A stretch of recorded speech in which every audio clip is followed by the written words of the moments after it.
S, thank you. ನಾನು ದಕ್ಷಿಣ ಕನ್ನಡ ಜಿಲ್ಲಾ ವರದಿಗಾರ ಆದಿತ್ಯ ದೊಂಡೋಲೆ. ಕರಾವಳಿಯಲ್ಲಿ ಕಳೆದ 2 ದಿನಗಳಿಂದ ಮಳೆಯ ಅಬ್ಬರ ಜೋರಾಗಿರುವಂತದ್ದು.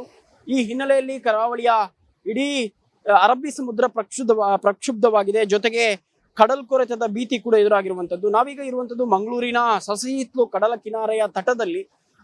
ರಕ್ಕಸ ಗಾತ್ರದ ಅಲೆಗಳು ಕಡಲ ತಪ್ಪಲಿಗೆ ಬಂದು ಅಪ್ಪಳಿಸ್ತಾ ಇದೆ.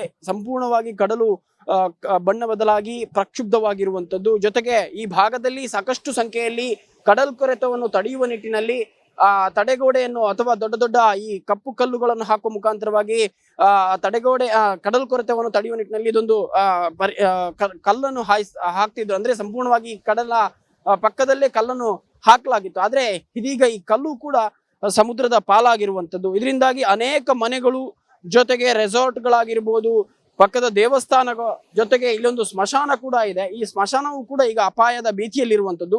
ದೃಶ್ಯದಲ್ಲಿ ತೋರಿಸ್ತಾ ಹೋಗ್ತೀವಿ ನೋಡಿ. ಪಕ್ಕದಲ್ಲೇ ರೆಸಾರ್ಟ್ ಒಂದಿದೆ. ರೆಸಾರ್ಟ್ ನ ಕೇವಲ 10 ಮೀಟರ್ ದೂರದಲ್ಲಿ ಈ ಒಂದು ಕಡಲು ಮುಂದೆ ಬಂದಿರುವಂತದ್ದು. ಈ ನಿಟ್ಟಿನಲ್ಲಿ ಈಗ ಈ ರೆಸಾರ್ಟ್ ಜೊತೆಗೆ ಅನೇಕ ಮನೆಗಳು ಸೇರಿದಂತೆ ಈಗ ಕಡಲು ಕೊರೆತದ ಭೀತಿಯಲ್ಲಿದೆ.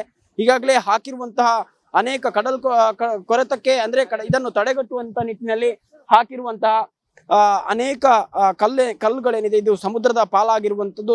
ರಕ್ಕಸ ಗಾತ್ರದ ಅಲೆಗಳು ಬಂದು ಎಲ್ಲಾ ಕಲ್ಲುಗಳು ಸಮುದ್ರಕ್ಕೆ ಸೇರಿರುವಂತದ್ದು.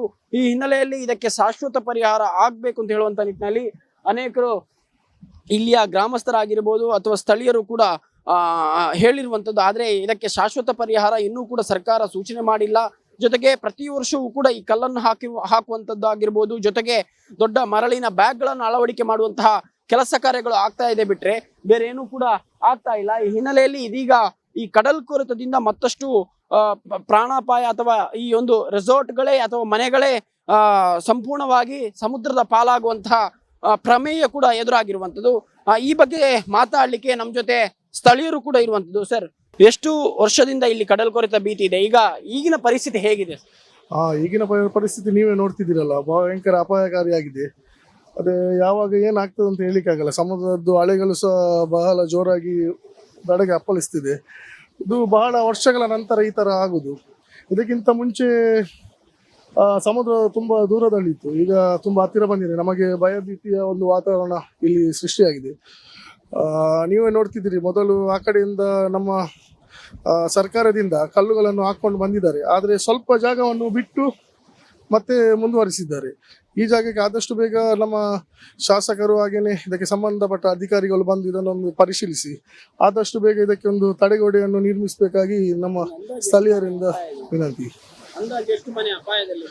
ಸುಮಾರು ನೀವೇ ನೋಡುವಾಗ ಇಲ್ಲಿ ಒಂದು 50-60 ಮನೆಗಳು ತುಂಬಾ ಅಪಾಯದ ಅಂಚಿನಲ್ಲಿ ಇದೆ. ಇದು ಸಮುದ್ರ ಕೊರೆತ ಇನ್ನು ಮುಂದೆ ಬಂದರೆ ಇದೊಂದು ಸಸಿಹಿತ್ಲು ಈಗ ಪ್ರವಾಸಿಗರ ತಾಣಾಗಿದೆ. ಇಷ್ಟು ಒಳ್ಳೆ ಪ್ಲೇಸ್ ಅನ್ನು ನಾವು ಕಳೆದುಕೊಳ್ಳುತ್ತೇವೆ. ಸುಮ್ಮನೆ ಜಾಗ ಸಹ ಒಮ್ಮೆ ಕೊರೆತ ಆದ್ರೆ ತುಂಬಾ ಈ ತೆಂಗಿನ ಮರಗಳು, ಗಿಡಗಳು ಎಲ್ಲ ನಷ್ಟದ ಪರಿಸ್ಥಿತಿ ಬರ್ತದೆ. ಇವಿಷ್ಟು ಸ್ಥಳೀಯರ ಮಾತಾಗಿರುವಂತದ್ದು. ಮುಖ್ಯವಾಗಿ ಕರಾವಳಿ ಭಾಗದಲ್ಲಿ ಕಡಲ್ಕೊರೆತದಿಂದ ಕಳೆದ ಅನೇಕ ವರ್ಷಗಳಿಂದ ಸಮಸ್ಯೆ ಆಗ್ತಾ ಇದೆ. ಆದ್ರೆ ಸಸಿಹಿತ್ಲು ಭಾಗದಲ್ಲಿ ಇಂತಹ ಪ್ರಮೇಯ ಇರಲಿಲ್ಲ. ಆದ್ರೆ ಈ ವರ್ಷದಿಂದ ಮತ್ತೆ ಪ್ರಾರಂಭವಾಗಿರುವಂತದ್ದು. ಸರ್ಕಾರ ಈ ಬಗ್ಗೆ ಗಮನ ಹರಿಸಬೇಕು, ಜನಪ್ರತಿನಿಧಿಗಳು ಈ ಬಗ್ಗೆ ಗಮನ ಹರಿಸಬೇಕು, ಇದಕ್ಕೆ ಶಾಶ್ವತ ಪರಿಹಾರವನ್ನು ಕೂಡ ಮಾಡಿಕೊಡಬೇಕು ಅಂತ ಹೇಳುವಂತದ್ದು ಸ್ಥಳೀಯರ ಮಾತಾಗಿರುವುದು.